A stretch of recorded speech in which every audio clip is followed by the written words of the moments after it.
नदियों का व्यापक अध्ययन किया आपने इससे पहले मेरे साथ, हिमालय की नदियों का, प्रायद्वीपीय भारत की नदियों का। नदियों का अध्ययन करने के बाद बहुत जरूरी है कि आप भारत में अपवाह प्रतिरूप के विषय में थोड़ी जानकारी हासिल करें।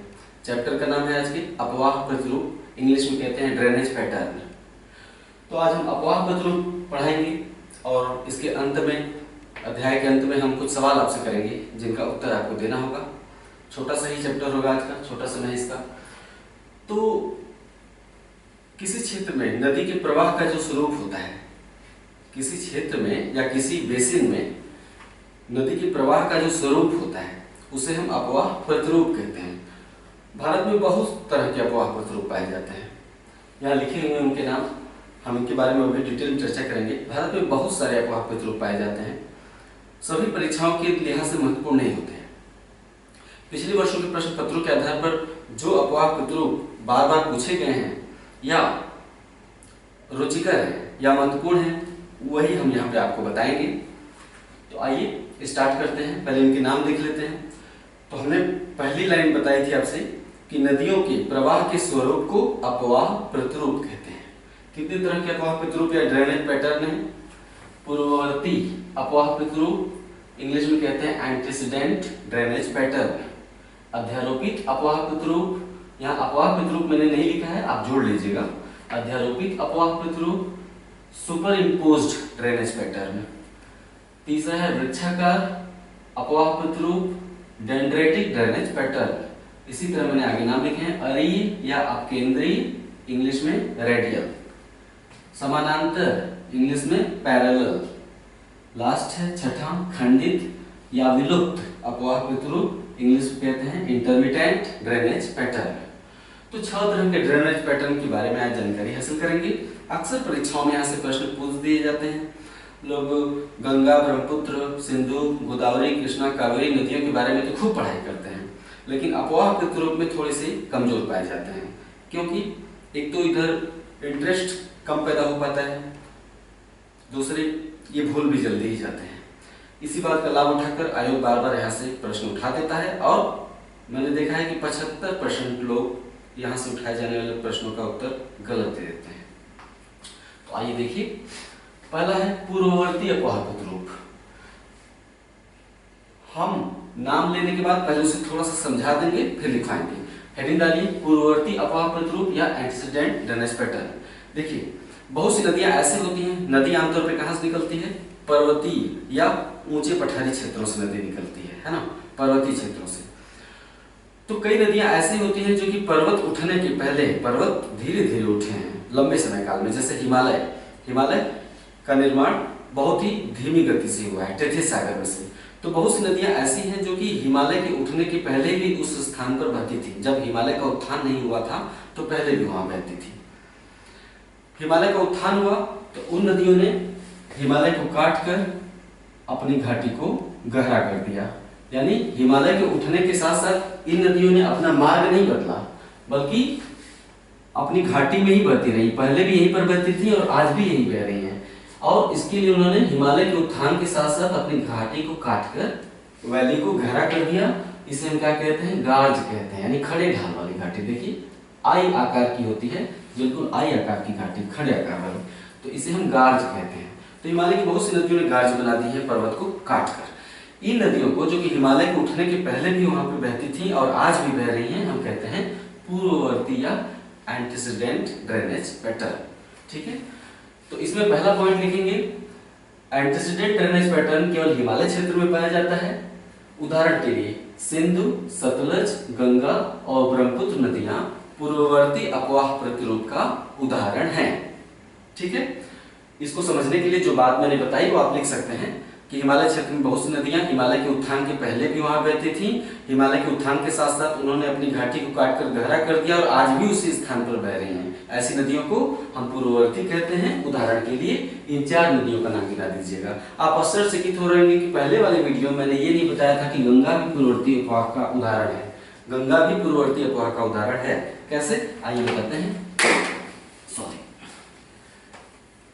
सबसे पहले हिमालय की 3 श्रेणियां हैं, वृहद हिमालय, लघु हिमालय, शिवालिक। सबसे पहले वृहद हिमालय का उत्थान हुआ, बाद में लघु हिमालय का, फिर उसके बाद शिवालिक का उत्थान हुआ। शिवालिक का उत्थान अभी भी जारी है। तो हिमालय की 3 श्रेणियां थी, है ना, 1 2 3 श्रेणियां हैं। तो सबसे पहले वृहद हिमालय का उत्थान हुआ, जो सबसे उत्तर में है। वृहद हिमालय का उत्थान हुआ तो वहां से गंगा नदी निकल गई, है ना, वहां से गंगा नदी निकल गई, वृहद हिमालय का उत्थान हुआ तो। लेकिन गंगा नदी के मार्ग में ही बाद में लघु हिमालय का उत्थान हो गया, धीरे धीरे एक लंबे समय काल में। तो गंगा नदी ने अपना मार्ग नहीं बदला, बल्कि लघु हिमालय को काट दिया, गहरा कर दिया काट के। तो वृहद हिमालय गंगा ने वृहद हिमालय को नहीं काटा है, क्योंकि गंगा वृहद हिमालय से ही निकल रही है ना। जबकि सिंधु सतलज नदियां वृहद हिमालय को भी काट देती हैं। इसी तरह ब्रह्मपुत्र भी वृहद हिमालय को काट देता है ना, देखिए। लेकिन गंगा वृहद हिमालय से ही निकल रही है, तो किसको काटा इसने? लघु हिमालय को काटा। बाद में जो शिवालिक का उत्थान हुआ तो गंगा ने शिवालिक को भी काट दिया। तो गंगा भी पूर्ववर्ती अपवाह का ही उदाहरण है, लेकिन गंगा नदी ने पूरे हिमालय को नहीं काटा। किसको काटकर अपनी घाटी को गहरा किया? केवल लघु हिमालय को काटकर और शिवालिक को काटकर। तो गंगा भी पूर्ववर्ती अपवाह का उदाहरण है, ठीक है, इसे लिख लीजिएगा जो मैंने बोला। अगला है अध्यारोपित अपवाह प्रतिरूप, इंग्लिश में सुपर इम्पोज्ड ड्रेनेज पैटर्न। सबसे पहले ये जान लीजिए कि प्रायद्वीपीय भारत का जो पठार है उस पर अतीत काल में बहुत सारे हलचल हुए हैं। जब भारत अफ्रीका से टूटकर अलग हो रहा था, प्रायद्वीपीय भारत जो त्रिभुज की तरह है, अफ्रीका से टूटकर अलग हो रहा था, तो बीच में दरार पड़ गया। दरार में से पृथ्वी के गर्भ में से लावा निकला और दरार के सहारे फैल गया प्रायद्वीपीय भारत के पठार पर। वो लावा यहां से निकला जब अफ्रीका से टूटकर अलग हो रहा था, और प्रायद्वीपीय भारत में समूचे क्षेत्र में लावा भर गया, ठीक है। तो यहाँ पर जो नदियां प्रवाहित होती थी, जैसे नर्मदा नदी, तापी नदी, सोन नदी, दामोदर नदी, कृष्णा, गोदावरी, कावेरी, इन सभी नदियों की जो घाटियां थी, अर्थात गहरे क्षेत्र, जो लावा प्रवाहित हुआ वो नदी की घाटियों में भर गया तो नदियां भी समाप्त हो गई। जब घाटियों में नदी की घाटियों में जब लावा भर जाता है तो नदियां अचानक से विलुप्त हो जाती हैं। तो लावा के जमने से जो चट्टान बनती है उसे बेसाल्ट चट्टान कहते हैं, ठीक है। फिर वर्षा प्रारंभ होती है, वर्षा तो हमेशा ही होती रहती है, तो वर्षा के चलते बेसाल्ट चट्टानें अपर्दित होकर टूट फूट गई, तो फिर से घाटियां उभर गई ऊपर की ओर, है ना। घाटियों में जब लावा चट्टान अपर्दित हो गया, टूट फूट गया, तो फिर से जो नदियां थी अपनी उसी पुरानी घाटी में बहने लगी। जैसे नर्मदा और तापी नदियां उसी पुरानी घाटी में फिर से बहने लगी। तो ऐसे अपवाह प्रतिरूप को हम कहते हैं अध्यारोपित अपवाह प्रतिरूप। प्रायद्वीपीय भारत के पठार पर प्रायद्वीपीय भारत में लावा का प्रवाह किस काल में हुआ था, ये प्रश्न भी पूछा जाता है। क्रेटाशियस काल में प्रायद्वीपीय भारत में लावा का प्रवाह, ज्वालामुखी लावा का प्रवाह क्रेटाशियस काल में हुआ था, ठीक है। तो इसके विषय में लिखेंगे कि अध्यारोपित अपवाह प्रतिरूप केवल प्रायद्वीपीय भारत की नदियों में पाया जाता है। पूर्ववर्ती अपवाह प्रतिरूप केवल हिमालय की नदियों में पाया जाता है, जबकि अध्यारोपित अपवाह प्रतिरूप केवल प्रायद्वीपीय भारत की नदियों में पाया जाता है। उदाहरण के लिए चंबल, सोन, दामोदर, नर्मदा, तापी, गोदावरी, कृष्णा नदियां अध्यारोपित अपवाह प्रतिरूप का उदाहरण हैं। कैसे? वही बता देंगे कि क्रेटाशियस काल में लावा का प्रवाह हुआ, जिससे इन नदियों की घाटियों में लावा भर गया, लावा के जमने से बेसाल्ट चट्टानें बन गई, वर्षा के चलते बेसाल्ट चट्टानें धीरे धीरे टूट फूट कर बह गई, परिणाम स्वरूप नदियां फिर से अपनी पुरानी घाटियों में बहने लगी। यही है अध्यारोपित अपवाह प्रतिरूप, ये नदियां बनाती हैं अध्यारोपित अपवाह। नेक्स्ट, वृक्षाकार अपवाह प्रतिरूप, इंग्लिश में डेंड्रेटिक ड्रेनेज पैटर्न। पहले समझ लेते हैं। गंगा नदी हिमालय से निकलती है और उत्तराखंड, उत्तर प्रदेश, बिहार, झारखंड होते हुए पश्चिम बंगाल होते हुए बांग्लादेश चली जाती है। गंगा की बहुत सी सहायक नदियां हिमालय से निकलती हैं। गंगा की बहुत सी सहायक नदियां मालवा पठार से निकलती हैं, है ना, मध्य प्रदेश के क्षेत्र से। तो जो सहायक नदियां हैं इस तरह से आकर मिलती हैं। कुछ नदियां सहायक नदियों की भी सहायक नदियां हैं, जैसे गंगा से मिलने वाली सहायक नदी ये है, और ये क्या है, सहायक नदी की उप सहायक नदी है ना। तो उप सहायक और सहायक नदियों ने मिलकर एक ऐसा चित्र बना दिया है कि देखने से लगता है कि सहायक नदियां किसी पेड़ की शाखाएं हैं, किसी वृक्ष की शाखाओं की तरह प्रतीत होती हैं। जैसे सूखा हुआ वृक्ष जिसपे पत्तियां ना हो, उसकी शाखाएं देखने में कैसे लगती हैं, ऐसे। तो ये वृक्षाकार अपवाह प्रतिरूप है ना। इसी को हम वृक्षाकार प्रवाह, जब सहायक नदियां मुख्य नदी से इस तरह से मिलती हैं कि समूचा क्षेत्र नदियों का पूरा नदी तंत्र किसी वृक्ष की शाखाओं की तरह प्रतीत हो, तो उसे हम वृक्षाकार अपवाह प्रतिरूप कहते हैं। ठीक है, तो लिखेंगे इसके विषय में कि वृक्षाकार अपवाह प्रतिरूप उत्तर भारत के मैदान में गंगा नदी और प्रायद्वीपीय भारत में गोदावरी, कृष्णा, कावेरी नदियों द्वारा वृक्षाकार अपवाह प्रतिरूप बनाया जाता है। ठीक है, उत्तर भारत के मैदान में गंगा नदी द्वारा और प्रायद्वीपीय भारत के मैदान में गोदावरी, कृष्णा, कावेरी नदियों द्वारा वृक्षाकार अपवाह प्रतिरूप बनाया जाता है। तो उत्तर भारत के मैदान में, जिसमें हम हैं उत्तर भारत, वहां भी वृक्षाकार अपवाह प्रतिरूप है। दक्षिण भारत में भी बनाया जाता है, यहाँ कंफ्यूज मत होइएगा कि नहीं केवल उत्तर भारत की नदियों द्वारा बनाया जाता है, ऐसा नहीं है। दक्षिण भारत की नदियों द्वारा भी ऐसा प्रतिरूप बनाया जाता है। ठीक है, अगला है अरीय या अपकेंद्रीय।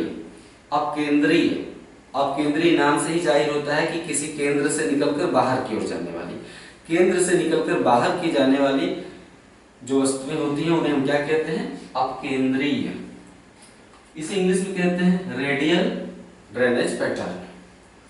इसमें क्या होता है कि एक उच्च भूमि होती है, पठार, एक उच्च भूमि या पठार, उस पठार से नदियां निकलकर चारों दिशाओं में बह जाती हैं। कुछ नदियां उत्तर की ओर बह गई, कुछ दक्षिण की ओर बह गई, कुछ पश्चिम की ओर और कुछ पूर्व की ओर। तो ये जो उच्च पठार होता है, ये नदियों को अलग अलग दिशाएं देने में सहायता करता है ना। तो भारत में ऐसा उच्च पठार अमरकंटक पठार है और रांची पठार है ना। तो इसमें ऐसे लिखेंगे कि जब एक केंद्रीय उच्च भूमि से निकलकर नदियां अलग अलग दिशाओं में प्रवाहित हो जाती हैं, तो ऐसे अपवाह प्रतिरूप को अरीय या अपकेंद्रीय अपवाह प्रतिरूप कहते हैं। उदाहरण के लिए भारत में अमरकंटक पठार पर और रांची पठार पर अरीय अपवाह प्रतिरूप पाया जाता है।